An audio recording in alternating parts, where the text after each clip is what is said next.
A sniper was scanning through his scope when he spotted an Afghan boy walking down the middle of the road, shovel in hand. At first, the team figured he was just a farmer, but then the boy set the shovel down, spun around, and pulled an IED made from a 122mm artillery shell straight out of his vehicle. The threat was clear. The team leader called the shot immediately. Distance, 1.4 kilometers. Flight time, 2.6 seconds. One round. Target down. The moment the threat was neutralized, the sniper rapidly cycled the bolt and caught the ejected casing midair. No evidence left behind. The team then radioed the IED location back to base, and an armored convoy rolled out to extract them. Clean exit, 10 minutes out. But as the team was closing in on the pickup point, the leader spotted fresh digging marks on the road ahead, a buried IED. He called the vehicles to a halt and ordered the sniper to put 2 rounds into the spot to trigger the device. 2 shots, nothing. The leader wasn't taking any chances. He called for an armor-piercing round. One last try. Then the world exploded. The entire road erupted in a massive fireball. They were far enough back to survive, but the blast flushed out a swarm of fighters hiding nearby. They came pouring out, shouting in their language, surging toward the team like a wave. The snipers had solid positioning, but holding against those numbers wasn't going to work. They fell back firing, called in an emergency to base. Backup was at least 30 minutes out. One of the team members spotted a village just behind them. All 4 broke for it without thinking, looking for a building to hold and fight from. But the incoming fire was intense, and their long sniper rifles were completely useless at close range. They were cutting through crumbling walls, just trying to stay alive. Then a fighter dropped to one knee, hoisted an RPG-7 onto his shoulder,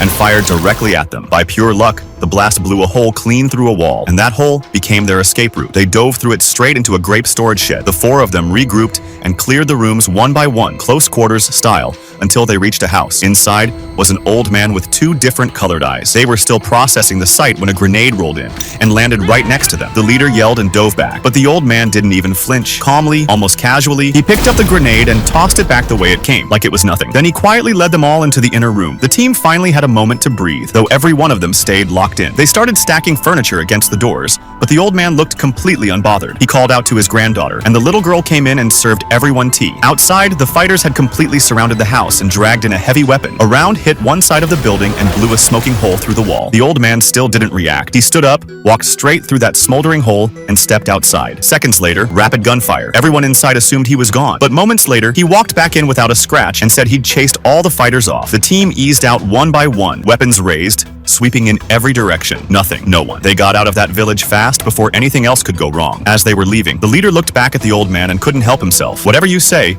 Grandpa's just built different.